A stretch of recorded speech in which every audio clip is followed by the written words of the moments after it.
So Lily, when do you feel like you saw an actual total surrender of your life to Jesus? So the summer after 8th grade, I was living a super worldly life and just really indulged into sin a whole lot. And that summer, me and my sister were getting super close, and she actually tricked me into going to church camp after I had repeatedly told people I was not going. And so I ended up going, and the entire time I was there, I was like, if I feel something, I'm going to completely disregard it. I'm not going to, even if the Lord tries to encounter me, like I don't believe in this, like this isn't my thing. I'm just going to sit in the back and just be quiet. And that's what I did. I just sat in the back and I saw all these people up there worshiping and just like completely captured in the Lord. And I was like, these people are idiots.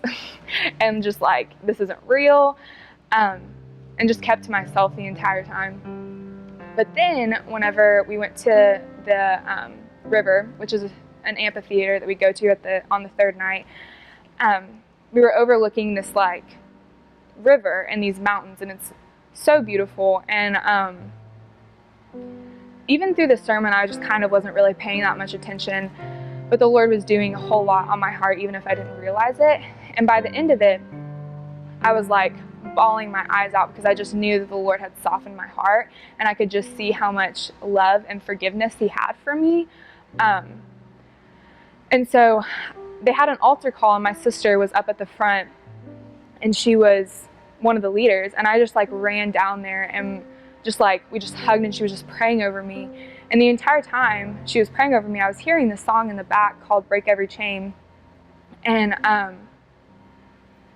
whenever I heard it, I just knew God was like, I can break all of these things that you're holding on to, all of these things that are holding you back. Like, you're hurting, and I just have so much more for you. And so in that moment, I decided, like, I want to follow the Lord. Like, I believe in Him. This is a real thing. This can't just be something made up. And I want to live for Him. And so we come back home, and I'm on this spiritual high. You know, I'm just like, oh, this is amazing. Like, this is great. And I just, like, was super childlike and enraptured in the Lord. And then I went back to school, and I was with all these people that I had been living super worldly with, and it got really hard, and I just faded from the Lord. And the Lord never stopped pursuing me, and the people at this church and in this community never stopped pursuing me. And a part of me was still pretending like, oh, like I'm living for the Lord. I'm like, my heart is still for Him, when in reality I was going to school and I wasn't. And there was definitely a shift there, but I knew in my heart that it was kind of fake.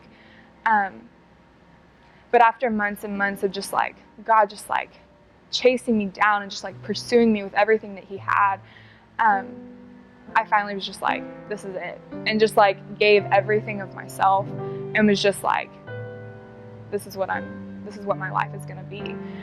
And so from then, just like the Lord has just been moving and just like growing me every day.